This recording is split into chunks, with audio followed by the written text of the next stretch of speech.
Oh my god. So the build-up for this game was extraordinary. You see, the boys, they were supposed to take yesterday off, but nope. Our heroes, they showed up and said, hey, these games are important. We want to practice. And good on them, right? That's a good decision. So Ducharme, he went on to mention to the media that every time these guys do something like this, that energy, it just transfers into the next game. Yeah. So, get ready for the frickin' Habs. Because what you seen in the past 2 games against the Flames, yeah, that wasn't us. Things are about to change. Oh boy, here we go. And then, there's the facts. Because the Habs have a secret weapon up their sleeve right now. Because, since John Merrill showed up with his bird's nest thing he's got going on, they've been undefeated. Yeah. Basically, they're stepping into this game with a lot of swagger going on. And then the puck drops, and it's the same old story. It's the same dusty movie thrown into the old VCR yet again. As the Habs managed to pile up 7 shots in the first period, 5 teeny weeny little shots in the second period, and then for a grand finale, these juggernauts put up 8 shots in the frickin' third. And I don't know about you guys, but I am sick of these guys' inability to score goals. Especially when Jake Allen is in net. Do they hate this guy? I read this morning that they only scored 18 goals in Allen's last 10 appearances in net. What? And now they're thinking about putting poor young Caden Primo in net tonight, maybe? Hang on, I gotta call this guy.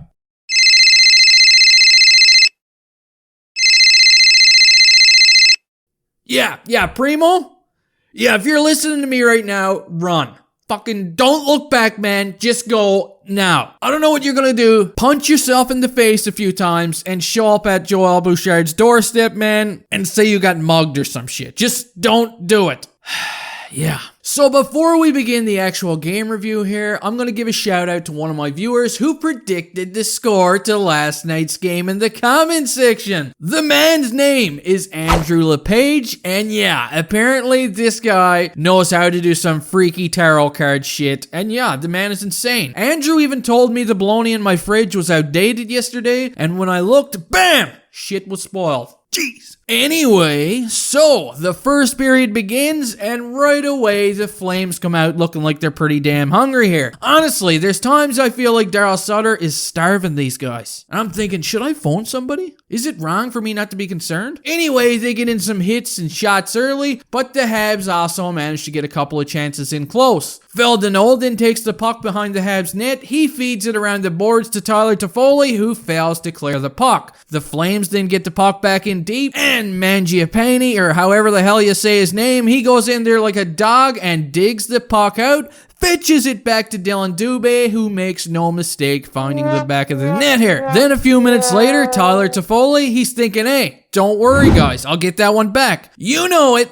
He takes the puck into the neutral zone and glides over the Flames blue line and fires a wrist shot that beats Jacob Markstrom, tying the game up at 1. Yeah, look at that. Everybody in Habs land just went from doom and gloom to very cautiously optimistic. So then we get a few back and forth opportunities here until right off the face-off, Joel Armia takes the puck and fires another wrist shot that finds its way past Jacob Markstrom, putting the Habs up 2-1 now. Yeah, but don't get too excited or anything like that, because on the next shift, Shea Weber takes a tripping penalty, and off to the power play go the Flames. Mangiapane, or whatever the hell his name is, he tips in a wrist shot that beats Jake Allen, and boom, just like that, we got a tie game. And Mangiapane, the guy whose last name sounds like a fucking brand of an orange, has 2 points already, with the period coming to an end shortly after the goal.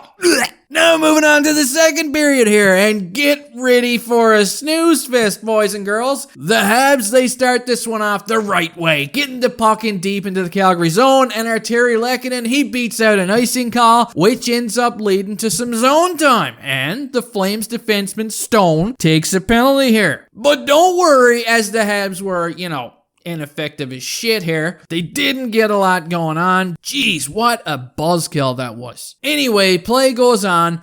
Both teams begin trading chances here. With the Flames, they have the puck the majority of the time. It really felt like the Habs were just chasing the play for the majority of this game. And as for the second period, it was kind of a dull, boring period compared to the first. Although near the end, Jake Allen, he catches a puck up high, kinda in his armpit area. Yeah, the old armpit snatch. And then Michael Backlund, he decides to come in and, knock into Allen, causing the puck to come loose and then buries it. Everybody on the ice is kind of wearing their WTF faces, but Backlund's like, yeah, bro, we got a goal. It's 3-2. Dominique Ducharme, however, not so impressed. He goes for the coach's challenge and boom, the refs say, hey, wait a minute, you can't do that shit. So yeah, the goal gets caught off, play goes on, and the boring Daryl Sutter of a period comes to an end. Now let's move on to the third period. And I was hoping that the message in the locker room from Ducharme is like, guys, come on. I just freaking praised you guys up right in front of the media today, and so help me God, if you don't get more than 5 shots this period, I'm gonna tie you guys up and drag each and every one of you bare-assed through 2 kilometers of broken glass. Jeez! So the period begins, and there's not a whole lot going on early,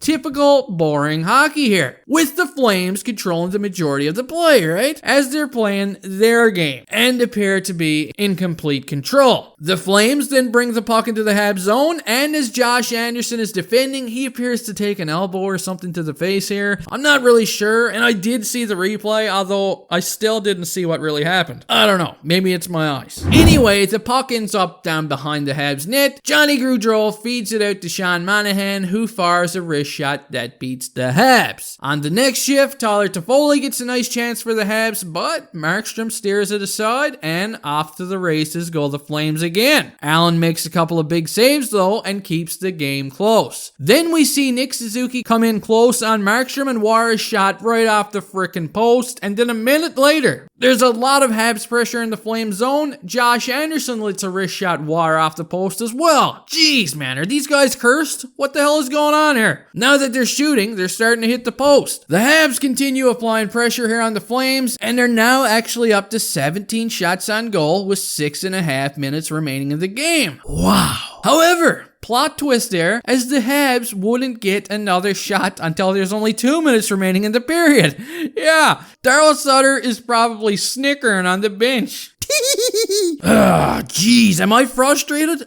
Yeah, I am. The Habs then pull the goalie. Poor Jake Allen comes out of the net, and he's probably screaming at the Habs bench saying, hey, shoot the damn puck, what the hell? But the Flames score the empty netter with just 7 seconds remaining in the period, and the rest is history. I'm sick and tired of these Flames games, guys. I really am. I don't know about you guys, but I'd rather sit down and watch paint dry for an entire week. But the Habs do get a rematch tonight, so let's see how they fare out in this one. And that does it for this video, guys. Let me know your thoughts in the comment section, and there's going to be another preview up for the game tonight shortly. And make sure you get in there and predict your scores for tonight's game. Booyah!